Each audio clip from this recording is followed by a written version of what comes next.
Kasayan, magkakabit tayo ng dual horn sa pang-pantra na motor. Rusi, Kaigo, Euro, ito siya, kahit anong pang-pantra. At sa kahit anong uri ng motor, pwede rin to. Sa kulay lang nagkakatalo. Ito siya, ha. Tutukan mo rito.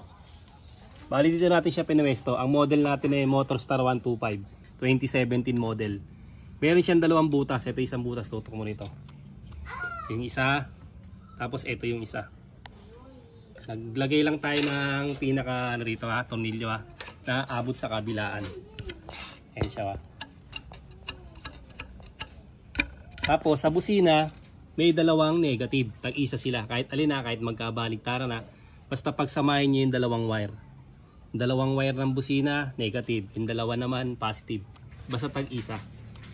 Isa nito at isa nito positive, isa nito at isa nito negative. Ito na siya ngayon. Dito tayo naglagay ng negative. Tutok mo rito. Naglagay tayo ng I-terminal. Ito yan, ha, yung pinaglagay ng ano, ng guide. Ito yung guide ng ano. So tutok mo rito. Yung sa clutch cable, may tornilyo yan dito. Ito yung tornilyo, ha, ng clutch cable, ha. Yan siya, ha, yung pinagpasukan. May tornilyo yan dito.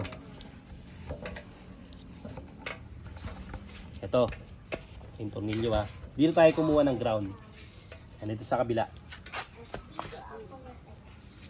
Ito, pinasok. Ito yung lock niyan sa kabila, oh. Ito yung ground. Dito tayo kumuha ng negative. Para makasigurado, bubuksan natin yung battery. Para kung ang voltahe ba niya ay malakas. Para siguradong malakas yung ibibigay na tunog ng ating ano. Tunog ng ating busina. Siya, tapos ito gagamitin yung wire, ha, yung sigurado, ha.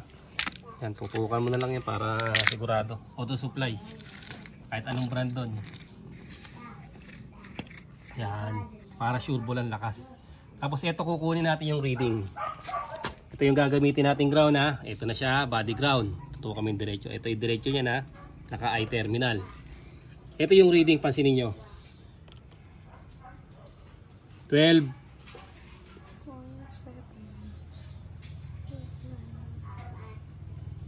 Naglalaro sa 12.8, 12.9. Sa battery, okay, 12.8, 12.9. Ibig sabihin, pareho sila ng ano, pareho sila ng reading. Ito na yung lalagay natin sa ground. Ito na siya, ha, simpleng-simple, ha. Naka-ground na agad yung ano natin.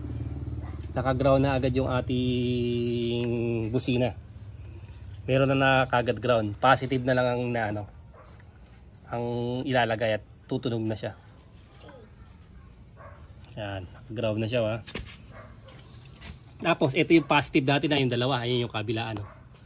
Ito tsaka yan, ito na yung positive ngayon. Tapos dito gagamit tayo dito ng relay. Kahit anong relay ito, pwede, ha. Gagamitin natin ay transparent relay.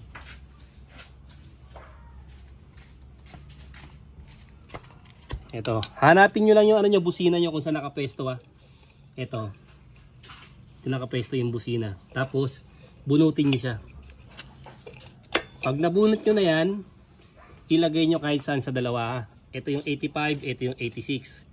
Ito yung hawakan, 30 sa dulo, ha. Yung hawakan na, tandaan nyo, ha. Tapat ng hawakan 30. Yung nasa unahan 87. Yung gitna, hindi nyo nagagamitin yung gitna na to, ha. Kung 4-pin relay, okay lang din. Itong dalawa na to ay ilalagay natin na kahit magkabaligtaran. Tapos testing natin. Pindutin natin siya, ha. Okay, oh. Nagti-trigger na siya. Okay na yan, kasaya na. Ngayon, ang paglalagay natin dito na sa pinaglagay ng busina.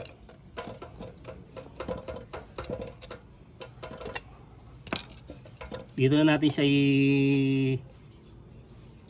tutornilyo. Pinaglagay ng busina. Yan, dito na siya mapupunta, ha. Kaya yung mabuti, nalagay na natin yung 85, 86, ha.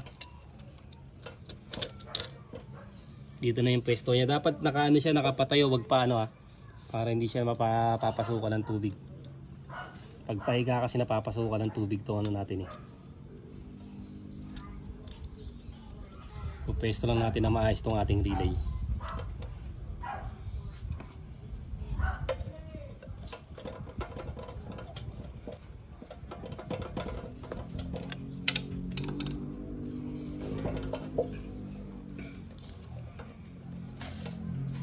Ayun, babatak yung ating ano. Baba natin para hindi siya mabatak. Baba natin yung wire ng ating busina. Yan na, mababa na siya. Tapos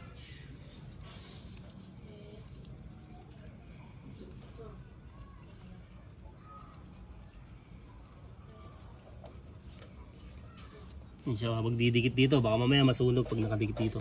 Okay, lalagyan ng electrical tape. Ito na siya ngayon ha. Tapos ito yung negative na ilagay na natin sa body ground. Tapos ito naman yung positive. Pero pinakamaganda, itatry muna natin siya kung tutulog na siya.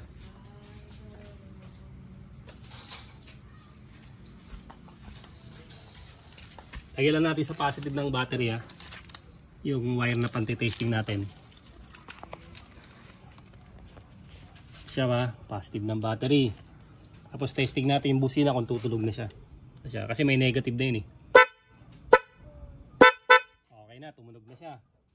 Okay na yung busina natin, nakakasigurado na tayo. Tapos yung relay natin, okay, nag-ano na rin siya. Nagtitrigger na rin yung relay natin. Ito na ngayon yung positive ng busina, yung dalawa. Tingnan nyo ha, dalawang positive ng busina. Lalagay nyo siya rito.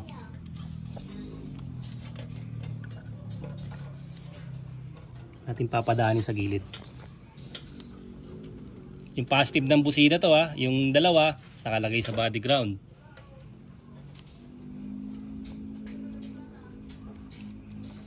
Yan, tape pa lang natin yan. Ilalagay natin sa number 87. Ayan siya, nasa number 87 na. Yung 8580s kahit magkabaligtaran dito, nailagay na natin. Tapos nailagay na natin yung busina. Ibig sabihin isa na lang, itong number 30 sa dulo.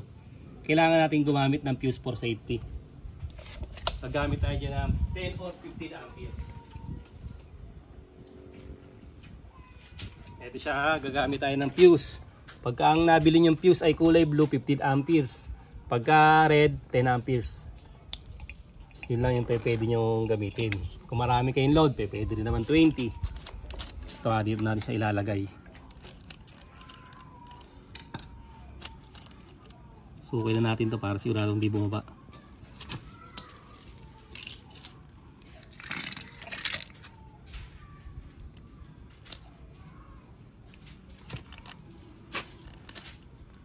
Bababa yung ating ano, mahirap ipasok eh.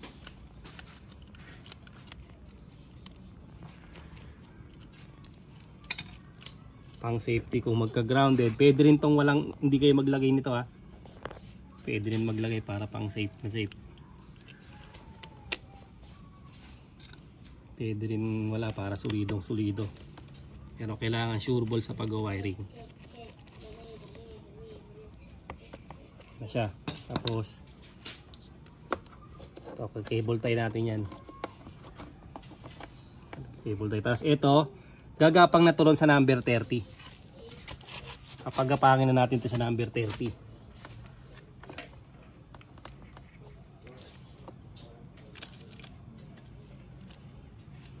Saka na gagapang sa number 30 ha. Yung number 30 yung dulo.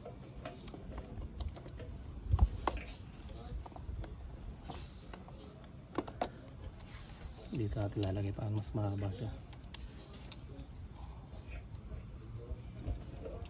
Dito pwedeng madikit ha, mag-i-spark yan, naka-live tayo dyan. Pwede yung tanggalin muna yung fuse pagka hindi pa siya nalalagay. Tapos lalagay natin sa 30 sa dulo.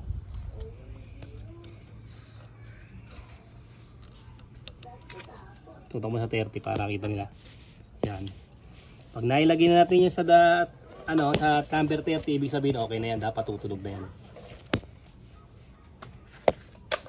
Testing na natin. Buhayin na rin natin para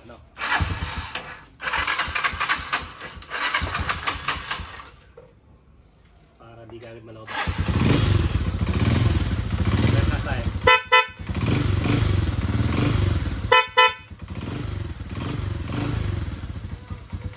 Ganun lang kasayan yung paglalagay ha. Kailangan nyo rin gumamit ng i-terminal tsaka yung mga ano, ito, tutok mo rito.